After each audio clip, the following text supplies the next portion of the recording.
Sekarang sih lagi ada project sama Alex Marley namanya, tahu nggak? Keponakannya Bob Marley.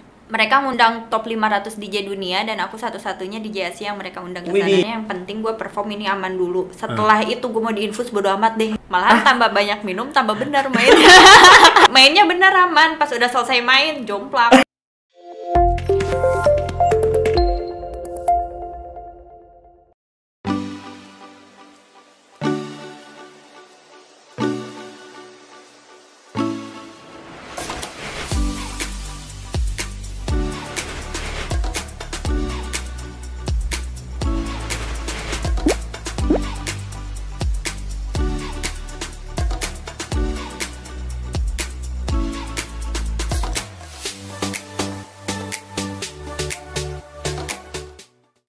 Oke, teman gue ketemu lagi di podcast gue ya, bareng Wawan Saparino. Dan kali ini teman ngobrol gue adalah seorang wanita, wanita yang wow. Ini gue pengen banget kemarin ngobrol sama temen gue yang ya DJ ya, yang nge-DJ siapa ini gue. Oh iya, ketemulah DJ Sabila. Halo. Ya, sehat DJ Sabila. Sehat. Lo apa ya, gue mau ngomong apa ya sebenarnya. Dari awal gue pengen ngobrolin soal itu, penasaran sih DJ itu di situasi kayak gini tuh ngapain gitu loh. Pada tutup ya? Pada tutup, apalagi pas waktu awal-awal tuh itu kan bener-bener ditutup banget kan semua gitu. Tapi ya udah, akhirnya kalau gue sih malah larinya jadi ke virtual gitu. Nge-DJ virtual Emang iya, bisa gitu nge-DJ virtual? Bisa. Cuma ya emang gak seenak live asli iya, ya gitu. Karena nggak ada crowdnya, kita nggak bisa lihat orang gitu. Cuma ya udahlah, jalanin aja gitu. Nah sekarang pelan-pelan udah mulai jalan lagi. Asli nih nge-DJ kan orang penasaran, soalnya pakainya blazer ya kan? Ini nge-DJ bukan ya? Asli nge-DJ Sabila. Mungkin lo bisa cek ya aktivitasnya ya, lo cari aja DJ Sabila gitu. Oke, Sabila, gue mungkin pengen tahu dulu nih aktivitas lo selain nge-DJ apa aja nih? Gue selain nge-DJ sih ini juga, foto-foto juga, karena kebenaran gue model juga gitu. Terus lo model dulu atau DJ dulu? DJ dulu baru model ya. Jadi emang fokusnya terutama di DJ, terus ada penawaran model tuh side job aku. Side job gitu. Ya, oke. Betul. Bisa nge-DJ tuh dari kapan? Belajarnya itu dari tahun 2011. 2011. Iya, 2011. Oh, udah lama juga ya lo nge-DJ ya? Dulu aku belajar dari zaman-zaman pakai CD tuh. Oh, pakai kaset. Dulu zaman itu. itu. Sekarang nge-DJ pakai kaset gimana ya? Iya. Susah banget dulu ya, zaman dulu ya? Susah banget. Susah banget, makanya dulu gue belajarnya juga termasuk lama karena masih susah kan gitu. Nah kan kalau sekarang kan udah pada pakai flash disk, udah pada pakai laptop, udah lebih gampang gitu. Udah pakai udah lebih praktis lah kalau lebih sekarang. Digital ya. Iya, lebih digital ya. Terus selama lo nge-DJ nih, lo udah kemana aja? Kemana aja, udah keliling-keliling sih sebenarnya gitu. Ke Middle East pernah, Asia Tour pernah juga, terus pernah Asia Tour pernah, terus pernah di Armenia, Georgia. Widih, sampai luar negeri. Nge-DJ sampai luar negeri, serius? Iya, serius. Terus berarti sama DJ internasional dong ya? Lo? Interlokal. Iya, mainnya udah ke situ gitu. Udah ke situ juga keluar, ya? Iya. Pernah kolaborasi nggak tuh? Sekarang sih lagi ada project sama Alex Marley namanya, tahu nggak? Keponakannya Bob Marley. Oh iya. Lagi ada project sama dia tapi belum selesai gitu. Berarti masih lewat virtual ya? Iya. DJ lewat virtual ya? Enggak, aku kebenaran lagi karena pandemi kan, terus job DJ aku lagi kurang, akhirnya sekarang aku lagi fokusnya nge-produce juga. Oh gitu. Tuh kalau kayak gitu gue liat DJ tuh ya suka mengganti lagu sama macam, memilih-milih lagu itu. Itu kalau lo gimana cara ininya? Pilihan lagunya, kok lagunya harus ini gitu kan? Lihat dari crowdnya. Oke. Jadi kalau misalnya gue main itu 10 menit pertama itu namanya kalau gue tuh tes crowd gitu. Jadi kayak dimasukin nih semua lagu gitu kan, terus nanti dilihat yang mana yang paling masuk gitu. Nanti misalnya masuknya ke lagu yang ini nih yang lebih komersil gitu, ya udah di menit 10 ke atas tuh ajar komersil semua. Oke, gitu. jadi dilihat dari 10 menit pertama ya. Jadi orang-orang yang lo baru tahu kan, gue juga baru tahu, yang biasa walaupun dulu sering masuk klub gitu ya untuk dengerin lagu-lagu kayak gini, DJ gini, emang kita 10 menit itu emang manjok semua aliran ya? Iya, karena kalau aku kan bukan resident DJ, maksudnya DJ yang stay di satu tempat gitu. Aku kan guest DJ kan, yang main ke beda-beda tempat dan crowdnya juga pasti beda-beda gitu. Oh iya. Makanya dibacanya dari Nah itu cara bacanya itu berarti lo kan lihat langsung ya aktivitas dari crowdnya ya berarti ya? Lo lihat gitu ya? Iya. Mana dari penilaiannya dari mana? Dari mereka ikut menyanyi atau mereka ikut pas nge-DJ itu ikut kayak gerakan? Kalau misalnya di klub itu biasanya kalau gue kan mainnya di tengah-tengah tuh, misalnya kayak pas di jam 12 gitu iya, mainnya. lo kan gue star ya. Jadi orang-orangnya tuh biasanya emang masih pada duduk gitu kan. Dilihatnya tuh misalnya dimainin satu lagu gitu kan, terus tiba-tiba di lagu ini tuh orang-orangnya pada berdiri, terus pada happy gitu kan. Oh nih kena nih di sini nih gitu. Oh lagu-lagunya berarti kayak gini kayak gitu. Iya, DJ itu kan itu apa selalu di apa ya istilahnya banyak kan yang gue tahu kan harusnya cowok nih. Iya. Tapi sekarang kok banyak banget DJ cewek ya?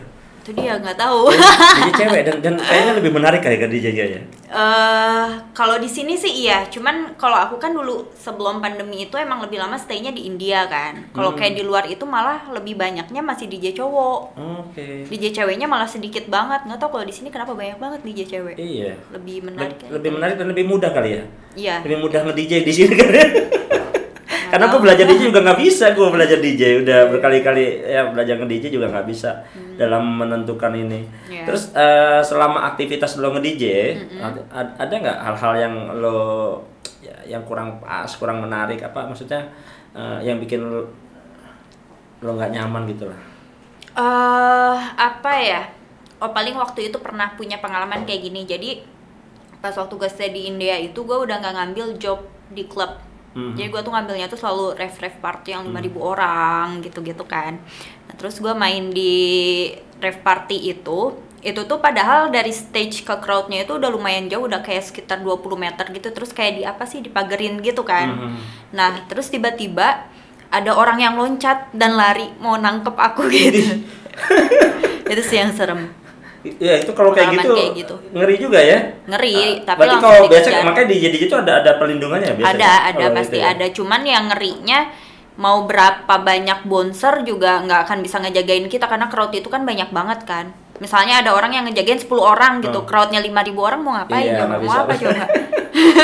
Lu biasa main yang terbuka gitu atau di indoor atau di outdoor? Lebih enak mana? Lebih enak dua-duanya plus minus sih. Sebenarnya kalau lebih enak tuh lebih enak indoor. Cuman kalau misalnya kayak di ballroom gitu-gitu kan musiknya apa sih mantul gitu ya. Gaung gitu mantul ya. gitu kan. Plus Jadi, minus juga. Plus minus ya. Kan kalau dulu ada event apa ya Jakarta itu ya. Kalau yang ada DJ kumpul itu DWP ya. Lo kayak gitu-gitu juga pernah ikut terlibat ya? Pernah di Jam Festival kalau aku di Georgia. Dia Georgia. Festival terbesar di negara itu. Semua DJ itu dari seluruh dunia itu. Mereka ngundang top 500 DJ dunia dan aku satu-satunya DJ Asia yang mereka undang ke sana. Widih. Itu masuknya gimana itu bisa dapat mereka bisa milih lo tuh, mereka pernah lihat ke performance dulu atau gimana atau punya manajemen lo? Dulu aku pernah masuk satu label, dia label Rusia tapi aku udah lepas kontrak sama mereka. Nah, dia yang jadi apa sih? Handle booking aku di luar gitu. Nah, dari situ aku mulai kayak dapat Asia Tour dulu awalnya, udah dapat Asia Tour baru nanti ke Middle East gitu kan, baru main di Georgia itu gitu. Kalau DJ gitu ada semacam ya kalau live itu kan ada yang namanya orang request segala macam. Kalau DJ ada kayak gitu juga nggak? Ada dong. Ada juga ya? Ada. Cuman guest DJ tuh ridersnya beda-beda. Ada yang guest DJ yang nggak apa-apa deh lo request nggak apa-apa gitu kan. Ada juga yang nggak mau ya, gue nggak mau ada request sama sekali karena kadang guest DJ tuh udah punya playlistnya sendiri dari 1 sampai akhir gitu. Iya. Ya kalau misalnya mau request susah. Namanya juga guest DJ ya. Paling enggak kan dia udah harus mau menampilkan performanya, harus yang lebih daripada yang DJ yang stay di situ kan. Betul. Tuh kalau lo biasanya mempersiapkan diri tuh berapa lama tuh untuk nge-DJ gitu? Lo nggak tiap malam gitu? Nge-DJ-nya? Ada tiap malam gitu ada? Atau Dulu, enggak lo cuma batasin aja? Dulu sih waktu sebelum pandemi seminggu 4 kali juga dihajar, dan 4 kali itu beda-beda kota. Jadi kayak ya udah lumayan capek kan ngambil segitu juga seminggu. Lagi lo berapa lama main nge-DJ-nya tuh kalau lo tampil tuh? Kalau misalnya di klub tuh maksimal 2 jam, kalau rave party cuma 45 menit. Wah, live party ya? Cuman capeknya tuh di travelingnya, karena kita pindah kota terus kan, itu yang capeknya. Kalau nge-DJ-nya sih ya enjoy karena sebentar karena terus enjoy ya. Juga kan, kitanya nggak begitu ini gitu. Terus sama prepare di belakangnya yang lama. Oke. Nah, lo kan nge-DJ nih, nge-DJ itu biasa DJ itu kan kerja di istilahnya bahasanya kerja di malam hari, dunia malam lah. Nah, image orang ke lu tentunya mungkin di lingkungan lu, keluarga lu atau teman-teman lu, lu nge-DJ, lu pasti tahu dong. Lo gimana untuk nangkal kayak gitu? Kalau gue sih dari dulu tuh terkenal orangnya cuek banget ya. Jadi kayak orang mau ngomong kayak oh ini dia kerja malam apa segala macem, ya udah cuek aja gitu. Emang cuek banget. Nggak lo itu omongan-omongan pernah nggak sih yang bikin lo nggak pernah gitu, jarang banget. Aku jarang masukin omongan orang ke hati gitu, jarang banget. Oke, terus kalau dalam aktivitas lo selama ini ada nggak sih yang rese gitu? Rese gimana nih? Ya rese lah. Mungkin ada tamu yang ya berusaha cari tahu lu, kepoin lu, ada yang deketin lu, ada yang tamu pas lo tampil dia gangguin lu, ada nggak kayak gitu? Banyak dong. Banyak ya? Banyak banget. Iya karena cuman, DJ cewek ya. Cuman karena gue udah lama banget di dunia ini kan, jadi di dunia DJ gitu kan maksudnya. Jadi kayak udah ngerti gitu caranya gimana. Misalnya kayak oh ini orang mau modus nih, oh ya udah gini aja kayak gitu. punya rumus ya, udah tahu ya. Mau modus lo gitu ya. Nggak mempan. Oke. Terus kalau misalnya saat nge-DJ itu ya, lo udah di planning nih, pada suatu saat lo akan tampil di tempat ini jam ini sekian. Tiba-tiba kondisi lo nggak fine gitu. Terus apa yang biasanya kalau DJ itu lakuin sih kalau kayak gitu? Kan nggak bisa cancel juga, udah di-publish gitu. Iya benar. Gue waktu itu pernah lagi sakit gejala tipes waktu itu. Tapi 2 jam lagi harus manggung gitu kan. Terus akhirnya gue kan biasanya dapat komplimen tuh mau minum apa gitu kan, gitu kan. Gue cuma minta dulu tuh teh hangat manis gitu, terus gue minum obat gitu kan. Abis minum obat gue mikirnya yang penting gue perform ini aman dulu. Setelah itu gue mau diinfus bodo amat deh gitu kan. Beneran gue pernah kayak gitu kan. Akhirnya gue perform aman, pulang perform beneran diinfus. Manggil suster ke hotel beneran. Nah, kan terus kalau biasanya kasihan juga ya. Itu bisa kena tipes tiap saat 4 hari nge-DJ, 4 malam nge-DJ gitu kan ya. Iya. Nah, terus kalau misalnya saat lo nge-DJ itu ya lo istilah bahasanya dapat komplimen ya. Komplimen itu kan biasanya kan minuman yang kayak gitu-gitu tuh. Yeah. Berarti lo biasa kayak gitu juga atau emang lo udah nggak gitu-gitu sih? Lagi ngurangin sih. Ngurangin ya. Lagi ngurangin. Tapi itu biasanya ikut nambah performa nggak sih kalau kayak gitu-gitu? Kalau gue iya. Beda-beda orang, cuman kalau gue iya. Lo ada suplemen juga kalau mau tampil gitu? Enggak ya? Minum doang. Minum aja ya. Buat cuman apa? Gue tuh sebanyak-banyaknya minum, main pasti benar. Malahan tambah banyak minum, tambah benar main. Makin tambah minum makin bener ya. Makin bener. Kadang orang kayak worry gitu kan. Jadi iyalah, worry lah kita. Apalagi kalau misalnya manajemen ya, misalnya yang punya state ya, yang state-nya itu lo minum banyak itu kan juga kadang-kadang mikir nih, ntar gimana? Iya. Jadi kalau misalnya manajer gue sih udah tahu, udah ngerti ya, gitu kan. Jadi dia ya udah santai aja. Cuman kayak ya orang yang punya tempat nih biasanya. Jadi yang punya tempat itu. Sebelum manggung udah kebanyakan minumnya, terus dia bilang, "Oh, itu biasanya sebelumnya tuh." Sebelum.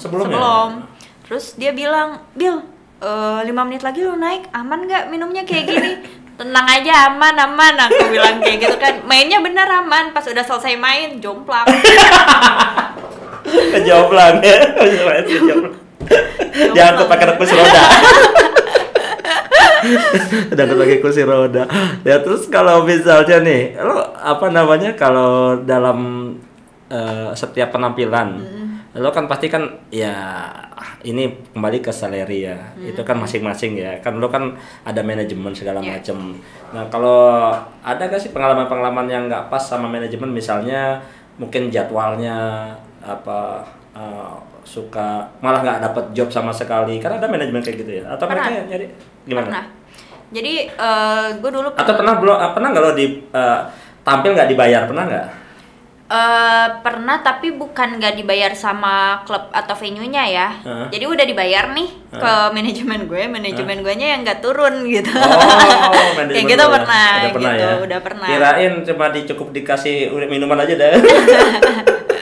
gitu benar. Apa manajemen tapi nggak ada yang namanya casual job, apa tetap harus ada job sebelum. Yang nyari job lu atau manajemen lo?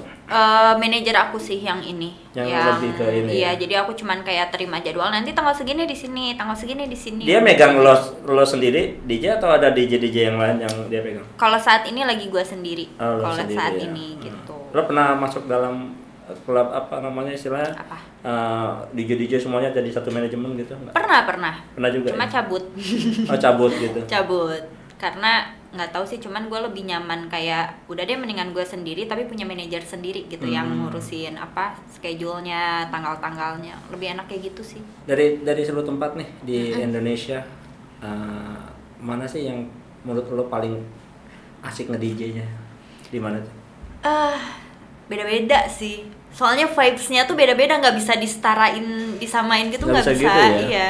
Itu cuman tergantung dari ini ya, crowd-nya berarti atau tergantung dari crowd-nya. Jakarta asik, terus Jogja, Surabaya juga asik, banyak sih. Nggak bisa diiniin, nggak bisa di-compare gitu. Bali juga asik. Ya asik semua dong kalau gitu.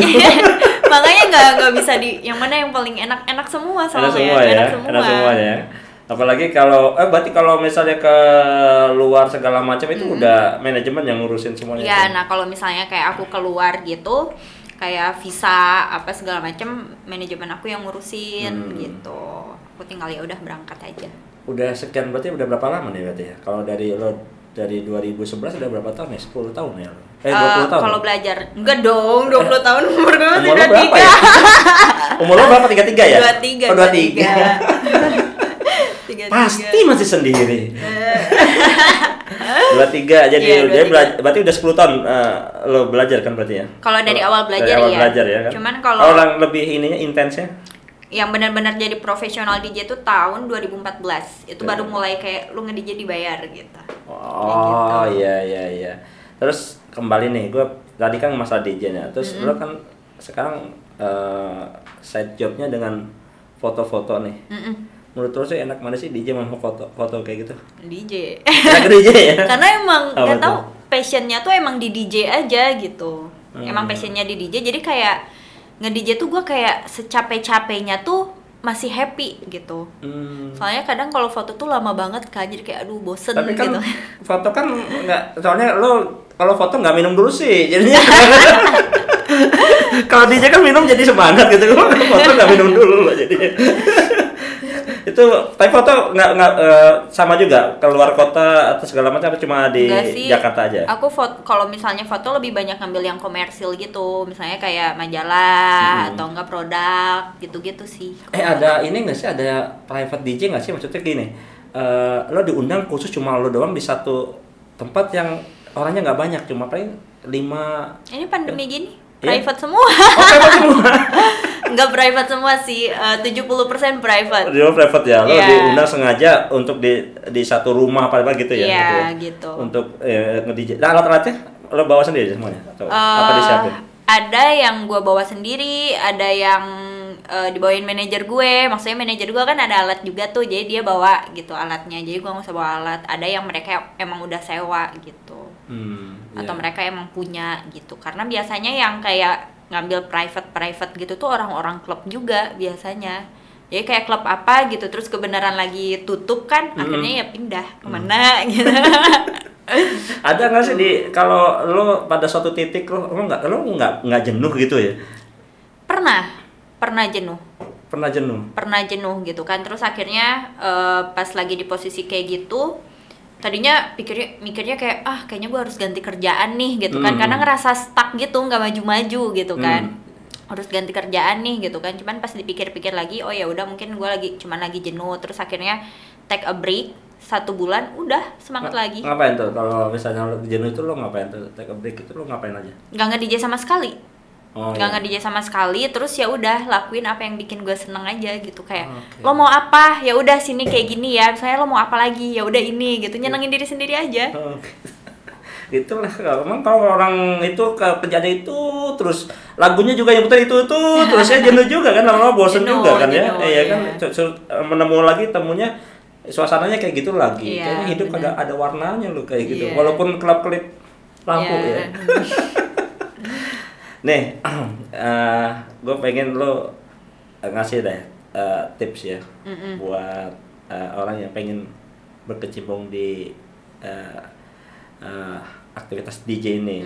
Mungkin lo bisa nggak ngasih tips-tips buat mereka, apa sih yang perlu di apa namanya dilakukan? Nih, kalau orang-orang yang baru pertama nyemplung ke DJ tuh biasanya mereka gagal di tengah-tengah. Apa tuh? Gagalnya tuh mundur di tengah-tengah gitu. Karena emang DJ tuh awalnya nggak ada duitnya. Oh gitu, iya. Awalnya nggak ada duitnya. 2011 baru dapat duit 2014. Iya tuh, bayangin. Iya. Berapa tahun kan? Iya, berapa gitu tahun tuh kan. kan. Nah, kebanyakan orang tuh pada nggak sabar gitu, kayak aduh nggak ada duitnya nih, nggak bisa nih gue hidup dari sini nih, udah stop aja. Biasanya kan banyak yang kayak gitu kan. Cuman kalau misalnya emang mereka fokus gitu kan, terus kayak ya udah dijalanin dulu gitu kan, pasti nyampe gitu ke titik itu gitu. Ya pokoknya intinya lo Fokus tekuni aja, apa yang ya. lo kerjakan, yakinlah suatu saat pasti akan menghasilkan gitu kan maksudnya Terus kan ya. harus ini sih, harus kayak mau belajar terus, karena percaya nggak apa, gue belajar DJ dari tahun 2011 kan, sampai sekarang pun gue masih belajar. Masih ambil kelas DJ. Jadi gue tuh ngambil kelas DJ tuh setahun sekali, dan gue belajar selama 2 bulan. Tapi kelasnya beda-beda ya, bukan setiap tahun ngambil kelas sama gitu, enggak gitu. Kelasnya beda-beda, tapi gue selalu ngambil kelas tiap bulan, tiap tahun gitu.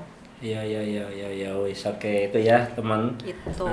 Teman gue yang pengen geluti bidang DJ ya, fokus ya. Lo jangan lihat yang udah berhasil, tapi prosesnya itu lihat dong. 2011 baru bisa dapat duit, 2014 berdarah-darah cuy. Ya jangan enak-enak aja pikir itu enak banget DJ ya. Duitnya banyak ya. Lihat dong ya, DJ profesional ya gini nih. Oke, Sabila, makasih ya udah datang di podcast gue. Teman gue, jangan kemana-mana lagi, tetap di podcast gue di episode-episode yang akan datang ya. Salam sehat selalu.